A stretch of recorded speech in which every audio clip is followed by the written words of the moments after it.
بسم الله الرحمن الرحيم بنشوف كيف نعمل تأمين طبي من الدرع العربي لتمديد الزيارة العائلية. أول شي بفتح موقع الدرع العربي بتلقونه زي كذا، ومن الصفحة الرئيسية بضغط على تأمين الأفراد، ثم تمديد تأشيرة الزيارة من هنا. بكتب هنا رقم جواز السفر، واكتب هنا رقم التأشيرة، واضغط على وافق ثم اضغط على التالي. بعدها هنا بتكتب رقم الحدود بتجيبها من أبشر، وهنا بتختار مدة التأمين. إذا بتجدد 3 أشهر بتختار طبعا 90 يوم، أو تختار سنة، الشيء اللي تبغاه. بعدها بتكتب هنا تاريخ الانتهاء حسب أبشر. طبعا إذا ما قدرت تختارها أو التاريخ ما هو متاح تختار أي تاريخ، تختار آخر تاريخ متاح من هنا. بعدها تكتب هنا رقم الجوال وتكتب هنا الإيميل.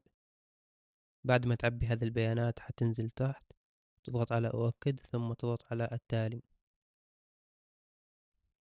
بيطلع لك سعر التأمين هنا 23 ريال، وفترة انتهاء التأمين هنا. ولازم فترة التأمين تشمل فترة التجديد كاملة.